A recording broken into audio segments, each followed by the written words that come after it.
오늘은 전도서 7장에 있는 말씀을 보도록 하겠습니다.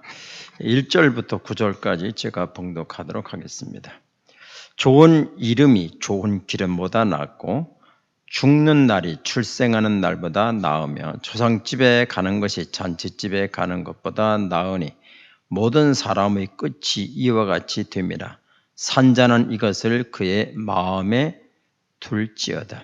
슬픔이 웃음보다 나음은 얼굴에 근심하는 것이 마음에 유익하기 때문이라.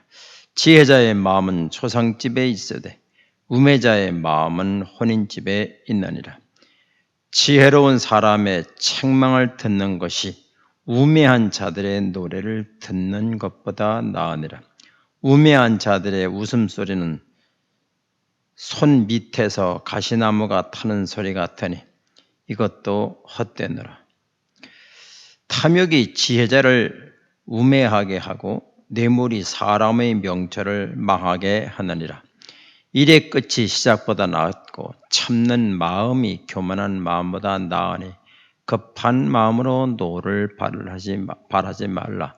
노는 우매한 자들의 품에 머무름이니라. 아멘. 오늘 내 삶에 유익이 되는 것들이라는 제목으로 말씀을 드리려고 합니다.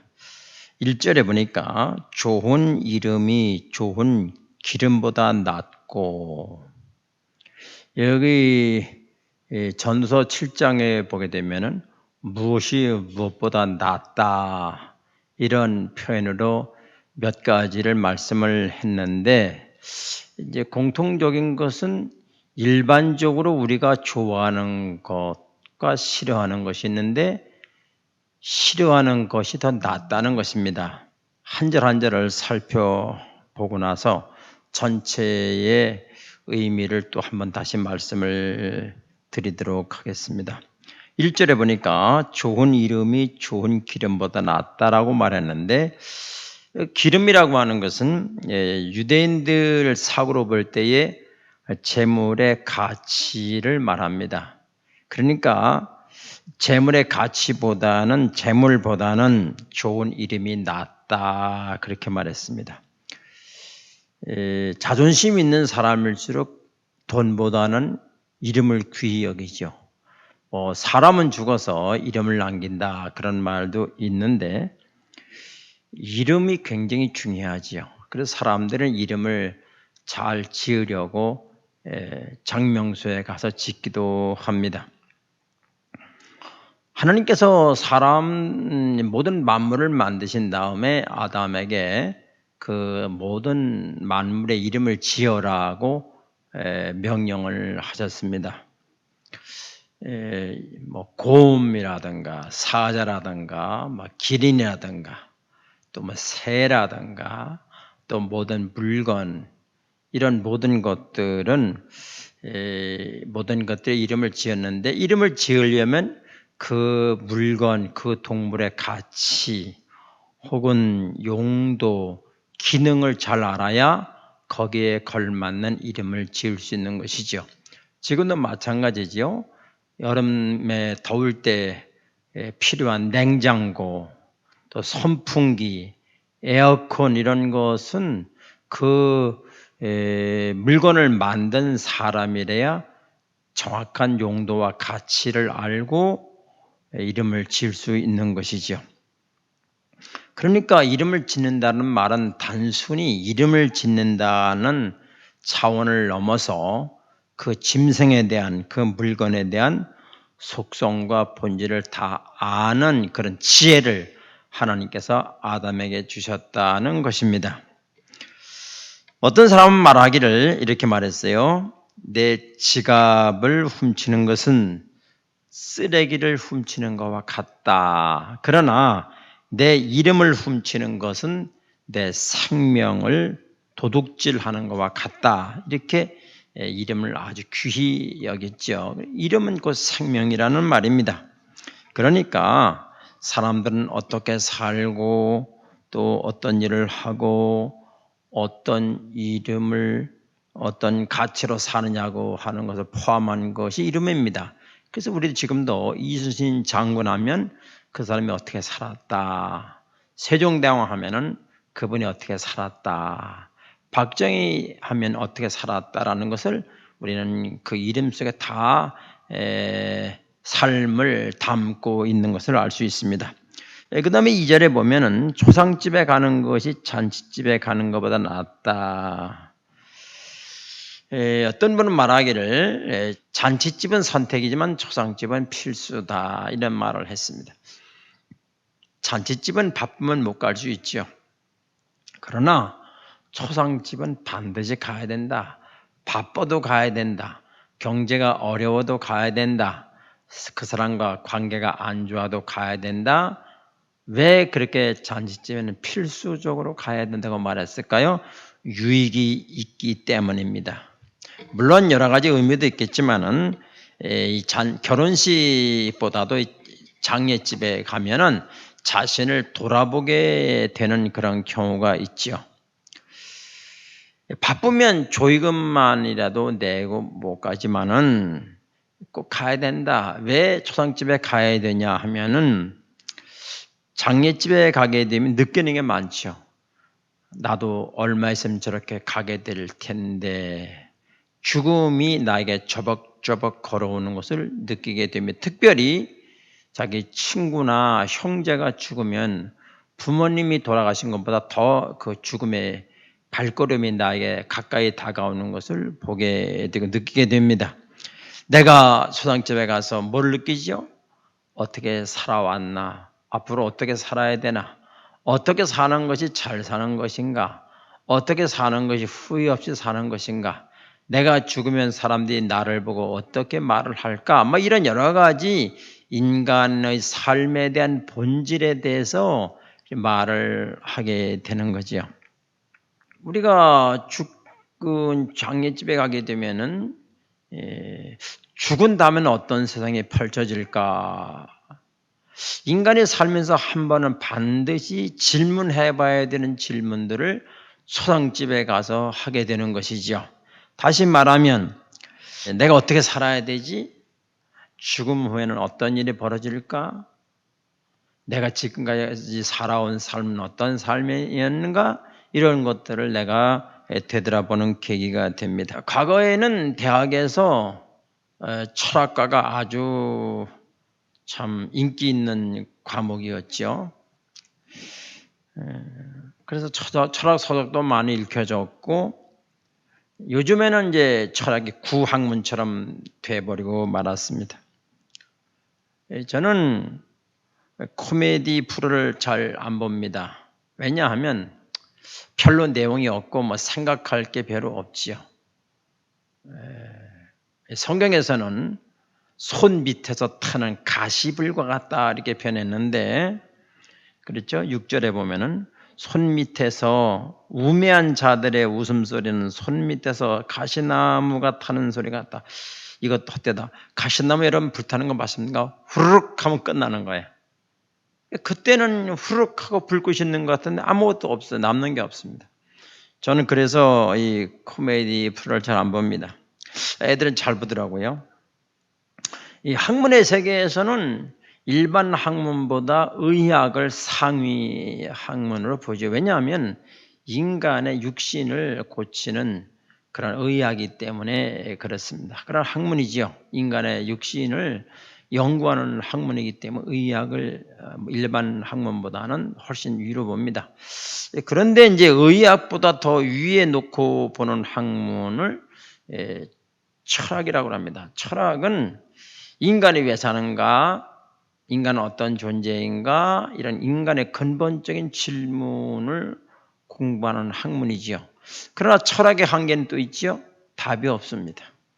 인간을 생각하게 만드는 학문은 되지만 인간의 근본 질문에 대한 답은 제시하지 못하는 것이죠. 그래서 그 철학 위에다가 놓는 학문을 신학이라고 합니다.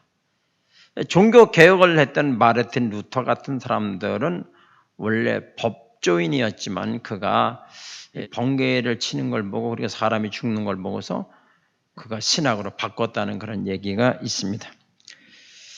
의학은 인간의 육신에 대한 병을 치료하는 것이라면 또 철학은 인간의 존재에 대한 것을 되돌아보게 하는 학문이라면 신학은 철학에서 답하지 못한 답을 말해주고 있습니다. 물론 믿거나 안 믿거나 그건 자유지만은 왜 존재하는가? 인간은 어떤 운명인가? 죽음 후에는 어떻게 어떤 일이 벌어지는가? 또 죄의 문제는 어떻게 되는가? 이러한 것들을 이렇게 다루게 되는 것이 신학이지요. 그 신학을 맨 위에다 놓고 봅니다. 그 다음에 이제 3절에 보게 되면은 슬픔이 웃음보다 낫다. 얼굴에 근심하는 것이 마음에 유익하기 때문이다. 이 슬픔이 유익이라는 것입니다. 슬픔이 웃음보다 낫다. 슬픈 일을 당하면은 그 후에 다른 사람의 슬픔도 이해를 하게 되는 것이죠. 그래서 슬픔을 모르는 사람은 인생에 대해서 논할 수가 없죠. 우리나라 말로 말하면 눈물에 젖어본 빵을 먹어보지 않은 사람은 인생에 대해서 논하지 말라. 그런 말도 있습니다만은 보면은 슬픔을 당한 사람들이 나중에 더 깊은 삶을 살게 되고 더 진솔한 삶을 살게 되는 것을 우리가 볼 수가 있죠. 그 다음에 이제 또 5절에 보게 되면은 지혜로운 사람의 책망을 듣는 것이 우매한 자의 노래를 듣는 것보다 낫다. 책망 듣기 좋아하는 사람 없지요? 없습니다. 요즘은 아내들이 남편에게 대체적으로 잔소리를 많이 합니다. 그럼 여자들은 그러죠? 남편이 죽으면 슬퍼한답니다. 왜 슬퍼하는가 하면은 자기 잔소리를 들어줄 상대가 없기 때문에 내가 누구에게 잔소리를 하는가, 그래서 남편이 죽으면 슬퍼한다고 하는 그런 재미난 말도 있습니다. 책망의 유익이 많지요. 그런데 어떤 사람 말하기를 책망을 잘 받아들일 줄 아는 사람은 큰 사람이 된다. 이러한 말도 있습니다. 저는 어렸을 때에 교회를 물론 이제 훌륭한 사람이, 인간다운 사람, 훌륭한 사람이 되기 위해서 중학교 때 교회를 나가기 시작했지만은 고등학교를 졸업하면서 내가 이제 중고등학교 다닐 때에는 선생님 나를 책망하고 야단도 쳤는데 이제 고등학교를 졸업하고 나면 누가 나를 책망해 줄 것인가 보니까 우리 나이가 이제 부모님 늦게 나를 낳으셨거든요. 부모님도 연로하시고 그러니까 누가 나에게 책망해 줄 것인가. 사람이 잘 좋은 길로만 가는 건 또 아니지 않습니까? 그래서 저는 누가 나를 책망해 줄 것인가. 그래도 어떤 중고등학교 그럭저럭 교회를 안 빠지고 그런 데로 다녔으니까 그래도 내가 잘못된 길로 갈 때에, 성년이 되었을 때에, 내가 잘못된 길로 갔을 때에 그래도 내가 교회 나가면 나를 돌아보게 하는 데가 교회다라고 생각해서 고등학교를 졸업을 하는 날 교회를 다시 잘 열심히 나가기로 이렇게 생각을 했지요. 그러고 나서 청년이 됐습니다. 청년이 되고 나서도 내가 잘못된 길로 갈 때에 누가 나를 책망해 줄 것인가? 그전에 이제 교회라고 생각했지만 하나님 직접 보이는 건 아니잖아요. 그래서 믿음이 좋은 사람을 내가 만나서 우리 큰 형님 뻘 정도 되는 그러한 사람을 만나서, 믿음 좋은 사람을 만나서 그 사람이 나를 잘 돌봐주면 좋겠다라고 생각해서 기도로 많이 다녔죠. 그런데 몇 년 동안 노력했는데 못 만나고 말았죠. 그 다음에 제가 결혼을 하게 됩니다. 결혼할 때 저는 제 아내에게 이런 말을 했어요. 내가 잘못된 길로 가고 본질을, 처음 목회할 때 먹은 마음을 잃어버리고 병이 들어갈 때 나를 좀 이렇게 책망하고 나를 좀 이렇게 말을 해달라, 이렇게 이제 얘기를 했죠. 그래서 그런지 지금도 잔소리를 많이 듣고 사는데, 이제 기분이 나쁜 것은 잔소리도 뭐 기교가 필요하겠지만은 잔소리를 듣다 보면 기분이 별로 좋은 건 아니래. 그러나 그 잔소리를 한번 또 되돌아볼 수 있는, 나 자신을 되돌아볼 수 있는 기회를 주는 거에 대해서 유익이 된다, 이렇게 생각을 합니다. 그러니까 즐거운 노래를 통해서는 내 인생이 깊어지는 것도 아니고 내 인생을 돌아보는 계기도 되지 않지만, 지혜로운 사람의 책망은 나를 돌아보게 되고 또 내가 커지는 계기가 된다, 이렇게 말씀을 할 수 있습니다. 6절에 보면은 우매한 자들의 웃음소리는 손 밑에서 가시나무 타는 소리와 같다. 아까도 말씀드렸지만 요즘 사람들은 전부 TV에서 아주 재미 위주로의 그런 프로그램을 하게 되죠. 뭐 요즘에 이제 설교도 재미가 있어야 된다. 그래서 부흥 강사를 초빙할 때는 그 재미있는 사람을 사람들이 좋아해요. 재미있는 사람, 유익이 되는 것도 좋아하지만은 재미있는 목사를 좋아하죠. 또 회사에서 직원을 뽑을 때도 이 팀워크를 이룰 수 있는 사람, 뭐 재미가 있다든가, 뭐 가수도 마찬가지죠. 또 어떤 그 모임에서도 재미있는 사람이 인기가 많죠. 재미가 있는 것은 좋지요. 그러니까 양념 정도로는 좋지만은 그것이 웃음이 꼭 가치는 안 된다, 이렇게 말씀드릴 수 있습니다. 오늘 성경 기자는 역설적인 얘기를 하는 거지요. 잔치집보다는 초상집이 낫고, 또 기름보다는 이름이 낫고, 웃음보다는 슬픔이 낫고, 노래보다는 책망이 낫다. 왜 그렇게 말했을까요? 인생의 균형을 이루어야 된다.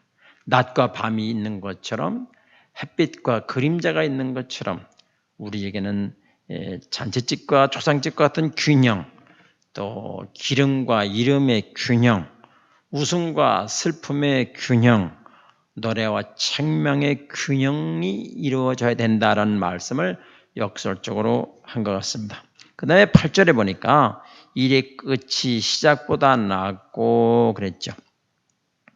일의 끝이, 가끔 이제 길을 가다 보면 이제 그 집을 짓다가 중단에, 어떤 이유에서인지 몰라도 중단에 돼가지고 폐가처럼 된 게 있는, 너무나 참 보기가 안 좋지요. 끝이 좋아야 된다. 시작보다 끝이 좋아야 된다. 그렇죠. 사람도 어렸을 때보다는 어른이 돼서 노년이 잘 돼야 되는 게 좋겠죠. 그걸 복이라고 그렇게 말을 합니다.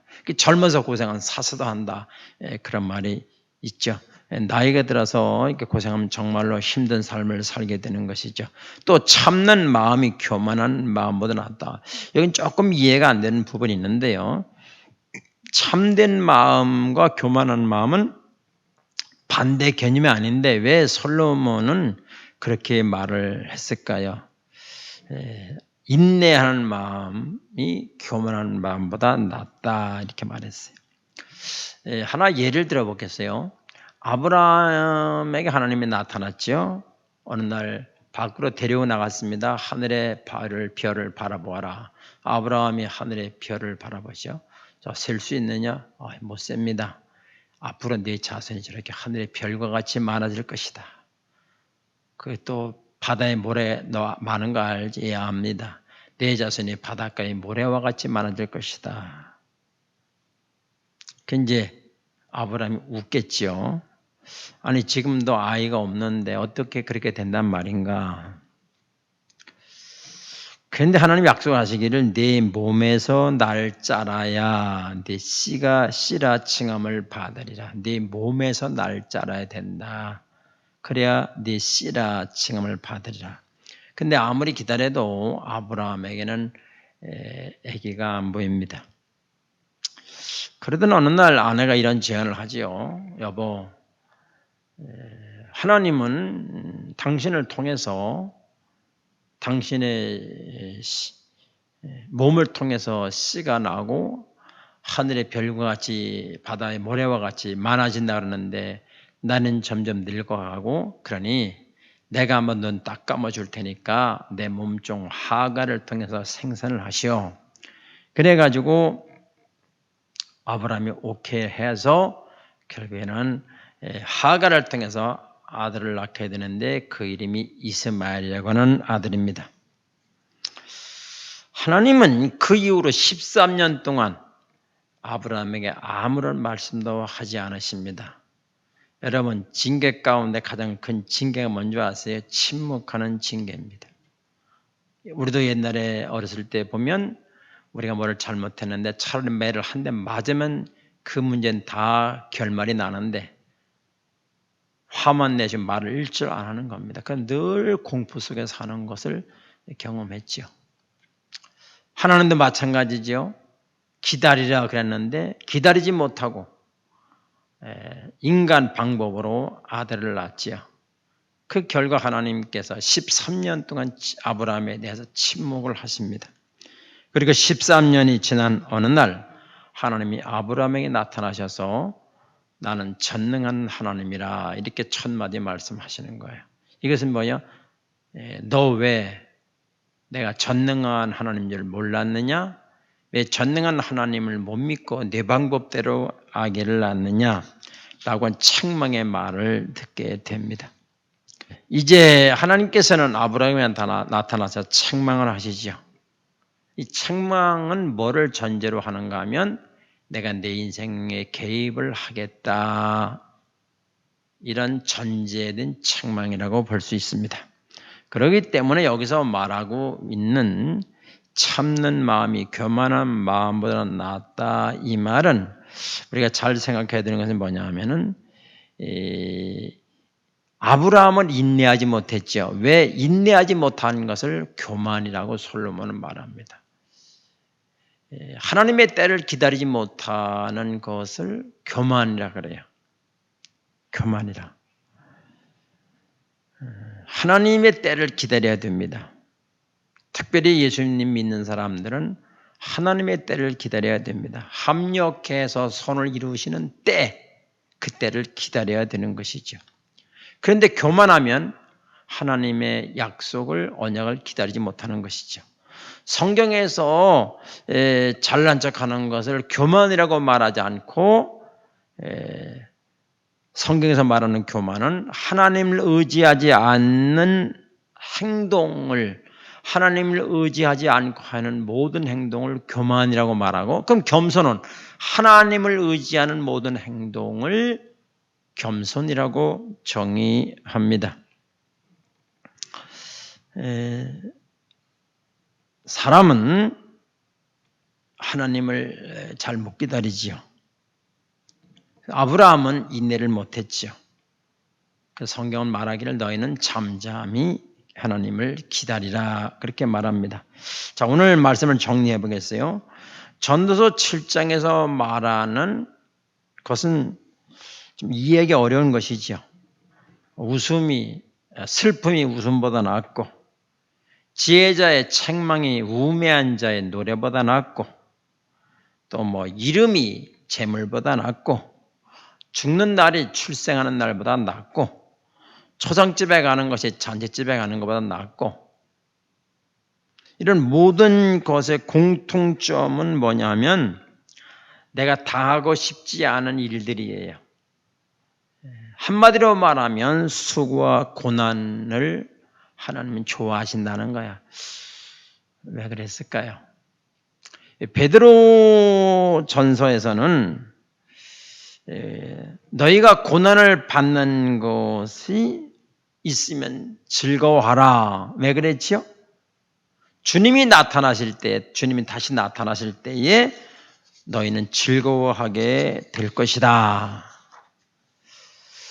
고난에 왜 왔지요? 고난의 동기가 무엇입니까? 창세기 3장 16절로 17절에 보게 되면은 여자에게 이르되 내가 네게 임신하는 고통을 크게 더하리니 내가 수고하고 자식을 낳을 것이며 너는 남편을 원하고 남편은 너를 다스릴 것이니라.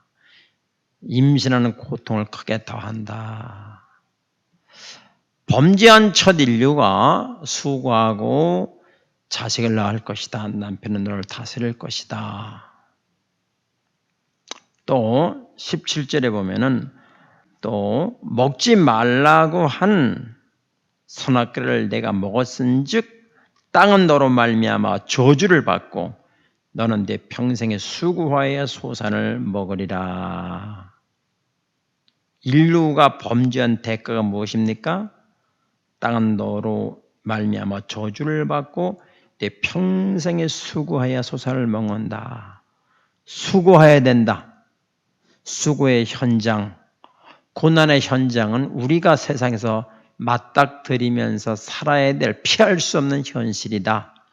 그 다음에 18절 보면은 땅이 네게 가시덤불과 엉겅퀴를 낼 것이라. 좋은 거 아니지요? 고난이지요. 네가 먹을 것은 밭의 채소인즉 네가 흙으로 돌아갈 때까지 얼굴에 땀을 흘려야 먹을 것이니 내가 그것에서 취함을 입었음이라. 나는 흙이니 흙으로 돌아갈 것이니라 하시니라. 여기 보면 이 수고와 고난의 근본 뿌리는 뭐냐 하면 인간의 죄 문제입니다. 죄 때문에 인간의 수고와 슬픔이 왔다는 것입니다. 그러니까 우리는 피할 수 없지요. 우리는 이런 고난을 당할 때 뭐를 생각해야 되는가 하면 우리가 하나님께 범죄했구나. 그래서 수고와 슬픔이 우리의 인생의 본질이구나. 자, 그렇다면 하나님은 우리에게 죄진 결과 수고와 슬픔만을 주시는 걸로 끝나는 것인가? 그렇지 않습니다. 로마서 8장 18절에 보게 되면은 생각컨대 현재의 고난은 장차 우리에게 나타날 영광과 좋게 비교할 수가 없다. 현재 고난, 여러 가지 많은 고난 피해갈 수 없죠. 이걸 끝나는 것이 아니라 그 고난을 주시는 이유는 장차 우리에게 나타날 예수님, 재림하실 예수님, 주님이 다시 땅에 오실 때 영광과 좋게 비교할 수가 없다. 무슨 말일까요? 고난을 통해서 하나님을 대하게 된다. 고난을 통해서 하나님을 기억하게 된다. 교회 나오는 사람들 대부분 보면 다 고난을 겪은 다음에 주님 앞에 나오는 것을 볼 수가 있습니다. 질병이라든가 경제 고난이라든가 부부 문제, 자녀의 문제, 대인관계의 문제, 이런 모든 문제들을 통해서 하나님을 만나게 되는 것이죠. 그래서 애통하는 자는 복이 있나니 그들이 위로를 받을 것입니다. 여러분, 우리가 아주 그냥 최악으로 말해서 날 때부터 고난을 받아 죽을 때까지 고난을 겪는다 해도 7, 80년 동안이지요. 그러나 영원한 나라에 비하면 그저 잠시뿐입니다. 이런 고난을 당할 때에 주님을 기억해야 됩니다. 주님을 기억하십시오. 주님은 우리에게 구원이라는 선물을 주셨고 그 다음에 주신 선물이 고난이라는 선물을 주신 것입니다. 우리가 고난을 받을 때에 주님을 생각하게 되죠. 그래서 성경에 보면 이 문둥병은 무감각한 병이다. 이래서 하늘이 내린 저주다. 그래서 다른 병들은 의사에게 가서 완치 판정을 받지만 문둥병은 제사장에게 가서 완치 판정을 받아야 된다라고 말했어요. 이것은 육신의 무감각이지요. 자, 하나님, 우리 인간의 형벌은 죄를 져도 무감각한 것이 최고의 형벌이죠. 내가 죄를 졌을 때에 가슴이 두근거리고 겁이 나고 그래서 하나님을 찾게 된다면 그건 고난이 아니라 복이 될 것입니다. 이 고난이 올 때에 마치 금년에 장마가 많이 잤습니다만은 비가 한번 싹 훑어내리고 가면 깨끗한 냇가가 되는 것처럼 우리 속에 있는 지저분한 여러 가지 것들, 불필요한 것들, 여러 가지 쾌락을 하고 좀 이렇게 사치스러운 고난들이 내가 고난을 진짜 당하게 되면 싹 휘쳐나가고 본질만 남게 되고 하나님과 맞닥뜨리게 되는 것이 고난의 유익이다. 또 어떠한 경우는 이 고난이 오게 되면은 하나님만을 의지하는 것을 배우게 된다. 그랬습니다. 인생이라고 하는 것은 고난을 당할 때 커가는 것이고 고난을 당할 때에 하나님만 바라보게 됩니다. 그래서 오늘 솔로몬은 이런 우리 인간이 원치 않는 것들이 더 낫다. 여러분 앞으로 이런 것들을 당할 때에 전도서 7장을 기억하시면서 하나님을 더 깊이 만나고 자신을 돌아보는 유익한 기회가 되시기를 축복합니다. 기도하겠습니다. 주님 은혜를 감사합니다. 오늘 이 말씀을 통해서 우리가 자신을 돌아보게 하여 주시옵소서. 우리는 즐겁고 재미있고 잘 되는 것만 좋아하지만 영적으로 보면 그런 것들보다는 힘들고 어렵고 조상집에서 또 여러 가지 슬픔 이런 것들이 더 유익을 준다고 그랬습니다. 우리 모두 인생의 깊이를 더해가는 유익한 삶을 사는 우리가 지혜로운 우리가 되게 하여 주옵소서. 예수님의 이름으로 기도하옵나이다. 아멘.